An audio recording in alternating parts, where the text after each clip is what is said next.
Assalamualaikum warahmatullahi wabarakatuh.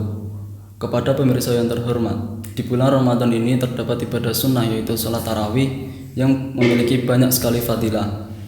Pada kesempatan kali ini saya akan menyampaikan fadilah-fadilah tersebut mulai dari malam yang pertama hingga malam yang ke-30. Fadilah malam yang pertama diriwayatkan dari Sayyidina Ali bin Abi Thalib radhiyallahu anhu. Beliau berkata, sesungguhnya Nabi Muhammad SAW telah ditanya mengenai fadilah sholat tarawih di bulan Ramadan. Maka kemudian Rasulullah menjawab, pada malam yang pertama keluarlah dosa orang-orang mukmin yang melaksanakan sholat tarawih sebagaimana ibunya melahirkan ia di dunia. Pada malam yang kedua, barang siapa yang melaksanakan sholat sunnah tarawih, maka Allah Subhanahu wa Ta'ala akan mengampuni dosa orang tersebut beserta dosa kedua orang tuanya apabila kedua orang tuanya itu dalam keadaan mukmin. Di malam yang ketiga, malaikat yang berada di bawah arsy berseru, mulailah melakukan amal kebaikan, yaitu sholat tarawih, maka Allah akan mengampuni dosa-dosamu. Pada malam yang keempat, barang siapa yang melaksanakan sholat sunnah tarawih, maka Allah akan memberikan pahala kepada orang tersebut sebagaimana pahalanya orang yang membaca 4 kitab suci, yaitu kitab Al-Quran, kitab Injil, kitab Zabur, dan kitab Taurat. Di malam yang kelima, orang yang melaksanakan sholat sunnah tarawih, maka Allah akan memberinya pahala sebagaimana pahalanya orang yang sholat di Masjidil Haram Makkah, di Masjid Nabawi Madinah, dan di Masjidil Aqsa Palestina. Pada malam yang keenam, barang siapa yang melaksanakan sholat sunnah tarawih, maka Allah akan memberikan pahala kepadanya sebagaimana pahalanya orang yang tawaf di Baitul Ma'mur, yaitu di Ka'bah, dan ia akan dimintakan ampunan oleh bebatuan dan tanah kepada Allah atas segala dosa-dosa yang telah ia perbuat. Pada malam yang ketujuh, orang yang melaksanakan sholat sunnah tarawih seakan-akan ia hidup pada zamannya Nabi Musa alaihi salam. Kemudian Nabi Musa menyelamatkan ia dari Fir'aun dan Haman.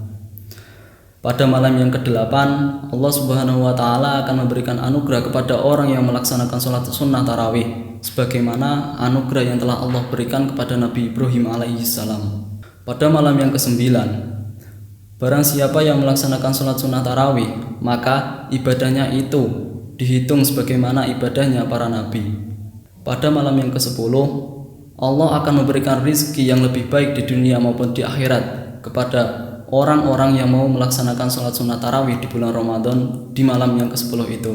Pada malam yang ke-11, barang siapa yang melaksanakan sholat sunnah tarawih, maka kelak ia akan meninggal dunia dalam keadaan bersih, suci dari segala dosa yang telah ia perbuat, sebagaimana ia baru keluar dari rahim ibunya. Di malam yang ke-12, orang yang melaksanakan sholat sunnah tarawih, maka kelak di hari kiamat wajahnya akan bersinar bagaikan rembulan di malam purnama. Pada malam yang ke-13, barang siapa yang melaksanakan sholat sunnah tarawih, maka kelak di hari kiamat ia akan selamat dari berbagai macam keburukan di hari itu. Di malam yang ke-14, para malaikat menjadi saksi bagi orang yang mau melaksanakan sholat sunnah tarawih bahwa orang tersebut telah melaksanakan sholat sunnah tarawih, dan Allah tidak akan menghisapnya di hari kiamat kelak. Pada malam yang ke-15, para malaikat dan malaikat-malaikat penyangga arsy beserta malaikat-malaikat yang menjaga singgasana langit memintakan ampunan kepada orang yang mau melaksanakan sholat sunnah tarawih.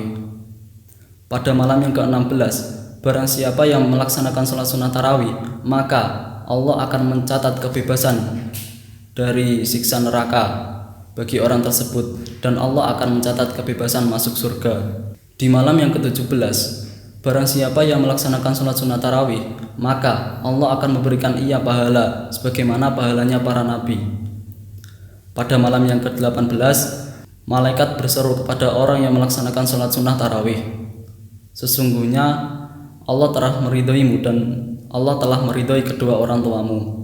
Pada malam yang ke-19, barang siapa yang melaksanakan sholat sunnah tarawih, maka Allah akan mengangkat derajat orang tersebut kelak di surga.